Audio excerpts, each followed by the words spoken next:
Hey, what's up, you guys? It's Connor, and it has been some time yet again. It is now 2025, and that's just nuts to me. I figured the best way to start 2025 is to make sure that we've covered all the books that I was able to read in 2024. If you can hear the tapping, that is the dogs coming in and out of the room. First up, Nook is here.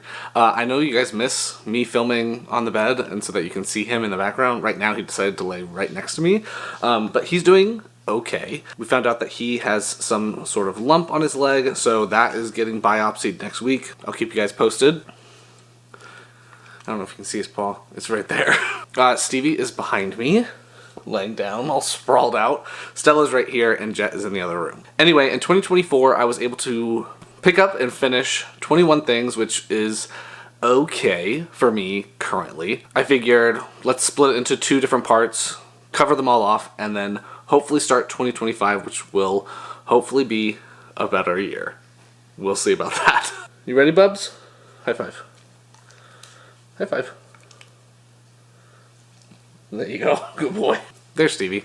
The first book that I picked up and finished in 2024 is Roxy by Neil and Jared Shusterman. One of the things that makes this book a little bit different than other books is that drugs are personified in here, and they're almost like gods in a way. So one of the main gods / drugs we follow is Roxy. She's Oxy. And then there's Addison, who's Adderall. At the beginning of the book, you kind of like learn about these different drugs and how they go to this party, and when people are brought to the party, that means like the drug is killing them at like this special party. Addison is frustrated because he's not taken as seriously as the other drugs, because Roxy is well known to be dangerous, but Adderall is not as well known to be extremely dangerous, and so he doesn't get treated as dangerously as other drugs. At the beginning of the book, Roxy and Addison decide to make a wager, and they decide to compete against each other and to see which of two siblings can they bring to the party first.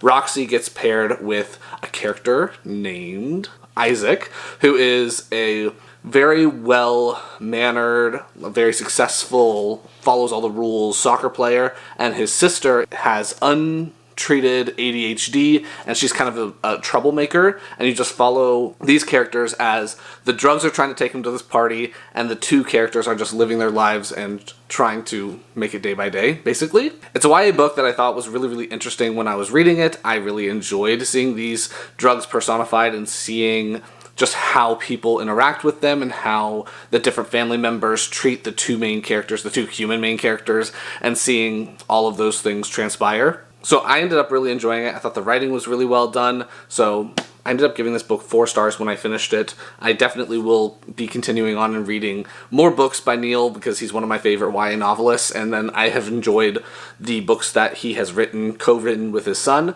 and I think I have one more on my shelves called Game Changer that I still need to pick up and read, so that will probably be the next one that I read from this duo. The next book I picked up and finished was for the House Salt book club that I'm a part of. If you don't know, me and a bunch of other booktubers / book talkers now, it's all getting commingled, have a book club called the House Salt Book Club, and every month, mostly, we pick books and read them together. In 2025, we're going to be doing it by majority, so we're all picking the books together, but in 2024, we drew names and that person got to pick the book. So the first book that we read for book club, or maybe it was the second, but I read them out of order, was To Shape a Dragon's Breath by Moniquill Blackgoose. This one follows a character named, I'm bad with names, Moniquill, I think is how the audiobook pronounced it when Madi was reading it. Moniquill lives on a remote island that is still run by the native population. It's set in a like historical alternate version of the United States, kind of. So her people are still in charge of their island. At the beginning of the book, she finds a dragon egg, and it's this incredibly rare type of dragon that they haven't seen for a very, very long time.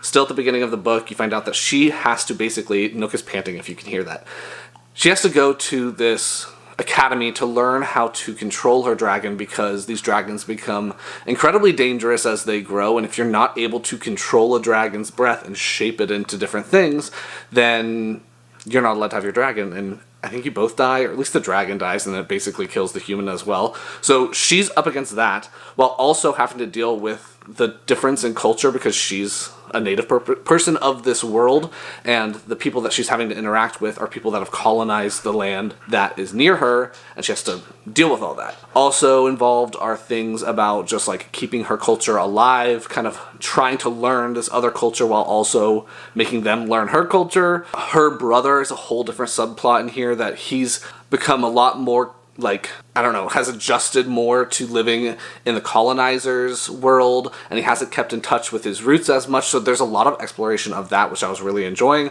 I was really enjoying all these different types of dragons. I really liked how some things worked for the main character and other things didn't, and you just had to find your own way with blending the different knowledge that you learn while at this school. So I had a freaking blast, and I gave this like 4.25 stars? 4 stars? When I read it. Definitely recommend this one, and I'm definitely picking up the second book when I get my hands on it. After that, I picked up Bloodmarked by Tracy Dion. This is the second book in the Legendborn cycle. In the first book, you follow Bree. At the beginning of the book, you find out that her mother has passed away, and she doesn't necessarily believe that it was 100% an accident. So she goes to her mother's alma mater like a year and a half or 2 years early. She starts undergrad early, basically, and she is trying to figure out what's going on. She kind of infiltrates this secret society and is trying to learn more about everything that's happening. You find out that there are these people in this secret society that are the descendants of the like Arthurian legend people, like King Arthur and all of those people, all of his court. And then you also find out that she has a different type of magic called Root. She's trying to learn as much as she can while, you know, trying to keep her secret, because if they find out that she has Root, that's a whole issue. So the first book was a really good time, and I really enjoyed it. So book 2 obviously continues that story. We continue with Bree, we continue with the others that have made it through the first book, and it's just kind of like second book. You're continuing on, you're learning more about the Legendborn world that is outside of this one specific school. You're learning more about Root and the different users that practice and use Root. There's a little bit of a love triangle that starts to develop in here, and so you're learning about that, and there's all the things. It's a pretty chunky book, and so there's a lot of backstory and world building that is happening in this second book. I really enjoyed it. I had a good time. I don't think I was invested in this one as much as I was in the first one, because everything was so brand new. This one had less of that and a lot more just like slow-paced learning and traveling. So I ended up giving this book like 3.5 stars when I finished it. I enjoyed it. I just didn't love it as much as that first book, but I'll continue along and see what happens next in the third one when I get that one. Nook's pawing at me already.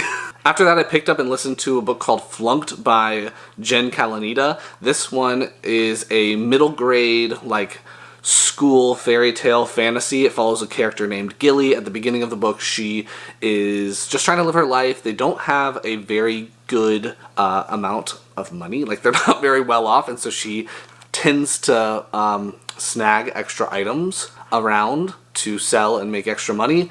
At the beginning of the book, she's caught and she's taken to this reform school where she is supposed to go from being a villain into like being a good person and being upstanding and all of that. The issue is that this reform school is all filled with like the children of villains, and is also run by the like reformed villains. So how reformed are they? I'm not really sure. And then you follow her as she's going through this school, and not everything is as it seems. It was a really fun, just middle grade fairy tale romp. I didn't have super high expectations. All I was expecting was it to be fun, and it was. So I ended up giving this book like a 3 stars. It's exactly what I wanted at the time, but it's not anything that's gonna like majorly stick with me or change my life in any way, but I enjoyed it. Bubs, do you want to lay that back here so they can see you? Or no? You don't care? Okay. After that, I picked up and read The Spear Cuts Through Water by something Jiminez. Simone Jiminez. This book is incredibly difficult to describe. I tried to describe it in the book haul where I got this book, and I don't think I did it justice, and I don't think I'm going to do it justice here. So basically, this book has a lot of different points of view in it. So one of the points of view is you are basically at like a theater, and you're watching the plot of the book unfold on the stage while also reflecting about things from your life, like you, the character's life. The main plot that's also going along in this play is that there is a god who has been captured by this patriarchal king and his evil 3 sons, the 3 terrors. At the beginning of the book, you find out that this person has freed the goddess, and has like helped the god escape. And then you run into this guard who is haunted by his past, and the 3 of them are like on the run trying to escape the 3 terrors, escape the king, and save the kingdom, save the people of the world, basically. You just kind of follow that. There are also points of view you get during action scenes, which are first person, and they're usually like a side character that's about to die. So you get those sprinkled in as well. So you've got this really interesting storytelling dynamic of all of these different points of view, and it works, but there is a hurdle to getting into the book, if that makes sense. So like for the first, I don't know, 12%, 15% of the book, you are confused. And then everything starts to come together and you start to really have a more concrete understanding of the different points of view and the different characters and what they're all doing and how they're all interacting with each other. I really, really enjoyed this. We also read this book for the book club book, the House Salt Book Club book, and I will leave links to all the shows up in the card symbol and down below so you guys can check out our more spoilery thoughts of them. But I really enjoyed this. I definitely am interested in picking more up by this author and seeing what else they come out with in the future. This one was really, really good, but again, you really have to get past that learning curve, that little hurdle to get into the story. I ended up giving this one like a 4.25, 4.5, somewhere in there range when I was all said and done and we had that live show, because talking with the girls in the book club group really made me love this book even more. So think about that as well. It might be one that if you can convince people to get through that hurdle and read the whole thing and have a conversation about it, you will love it even more. After that, I picked up Sabriel by Garth Nix. It's very shiny because it's like an old library copy, but this book follows a character named Sabriel. At the beginning of the book, you find out that she has magical powers, and in this, it's a YA fantasy. In this YA fantasy world, she has lived slightly outside the main magical hub of this world. It's walled off. Think like Stardust a little bit, where like all the magical people are behind this wall. Well, she's slightly outside the wall, still magical, but she's not entrenched in all of that. At the beginning of the book, she finds out that her dad, who is the Aborson, which is the title and his name in this book, because once you become the Aborson, everyone just calls you Aborson. And the Aborson is the person who is in charge of the veil between living and dead. So people try to come back. Once they go past the veil, they go through these different gates and they like make their way back to the living and cause havoc. The Aborson puts those people back using magical bells and all of these different things. When she finds out that her father's missing, that's a big deal. She ends up having to team up with a cat character named Mogget who can talk, who's not really a cat. He has his own things going on. And then also a young mage, like inexperienced but has some experience mage named Touchstone, and has to try to save her father. This is one of those ones that it's an older novel, and I've read a lot of Garth Nix, so I'm very familiar with his writing style and everything like that. So I had to like correct expectations going into this. I thought I was going to have a really fun classic YA adventure. This is a older book. Let's see, it was published in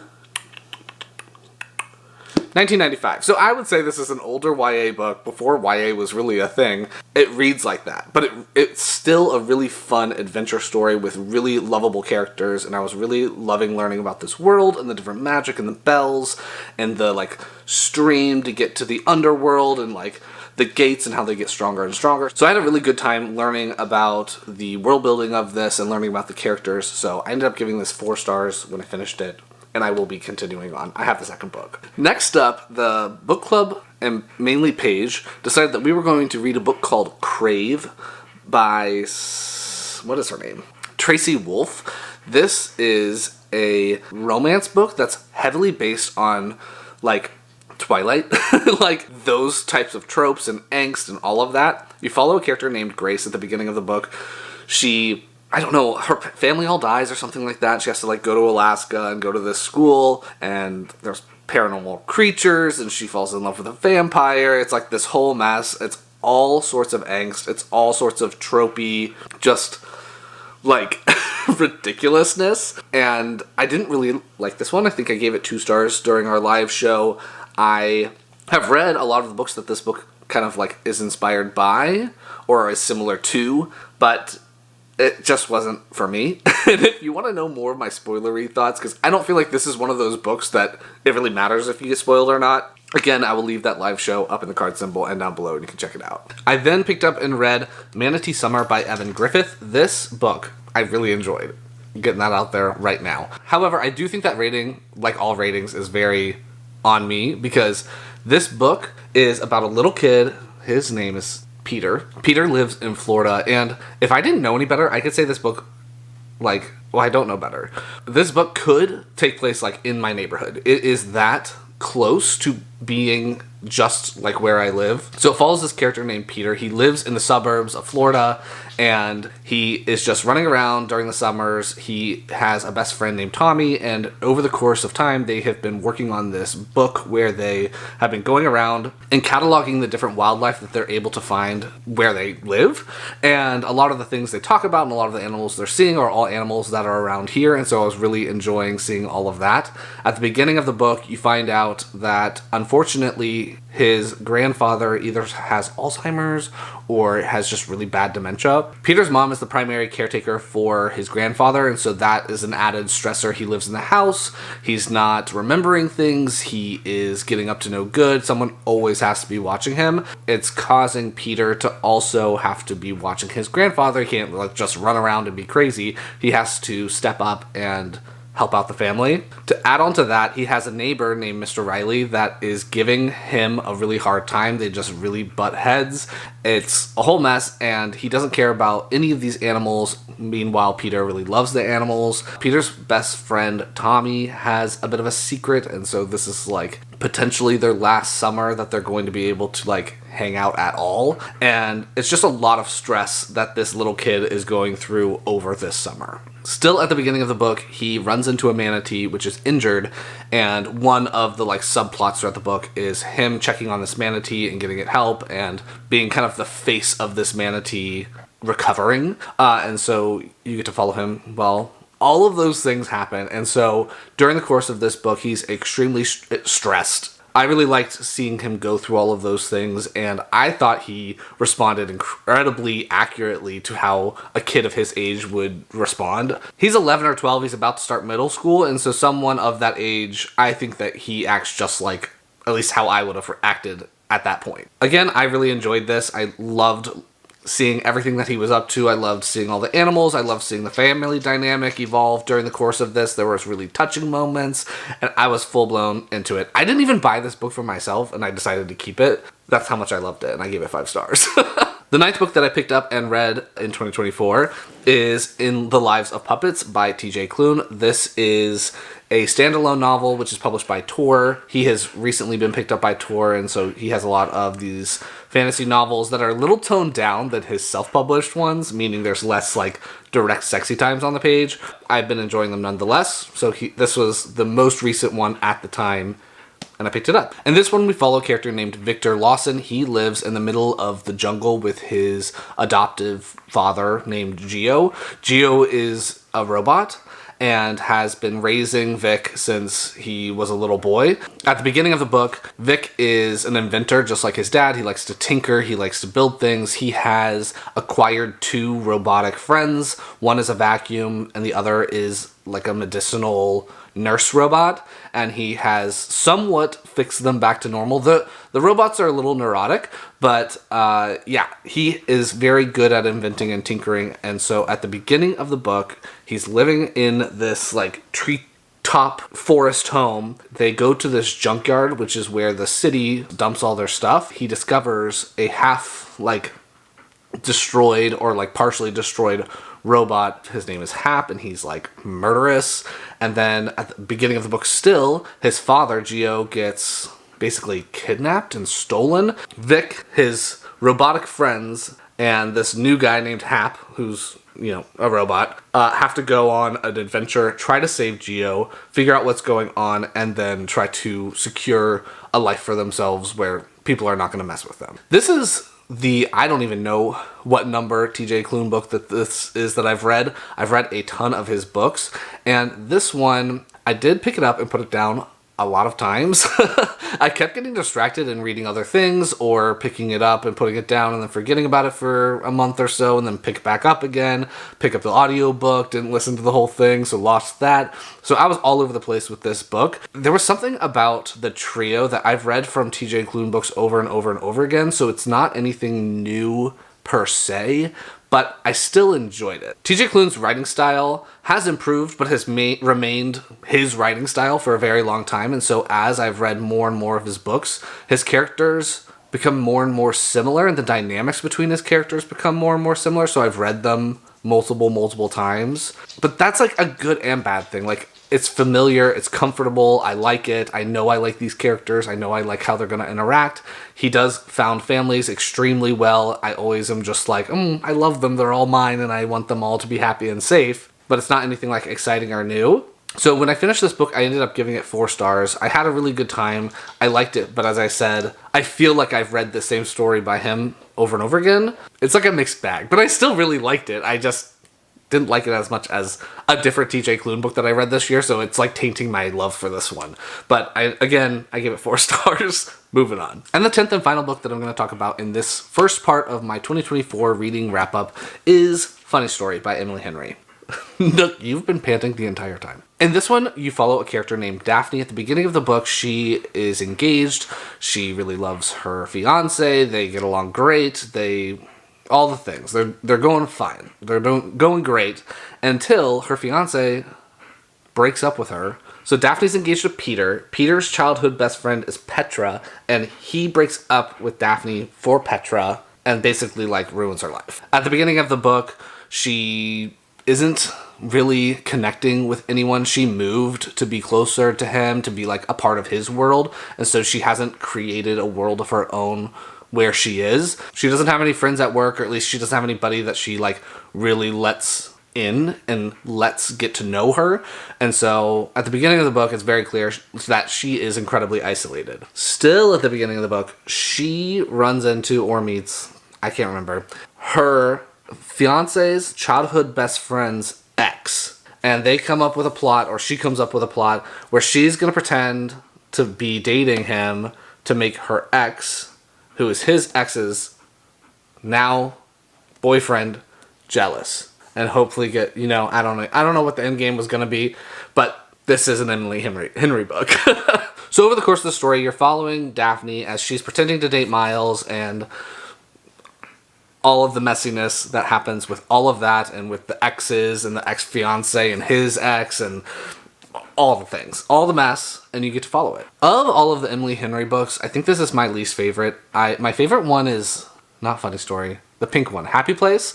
That one I absolutely loved. I feel like Emily Henry is really good at bringing nuance to her romance stories, and a lot of nuance to the side characters and to the main characters, but in this one it didn't really have that for me. And it might be because of the way that Daphne is. Daphne is, again, incredibly isolated. She doesn't really have anything really going on. There's like a few fun facts about her, but that's like it.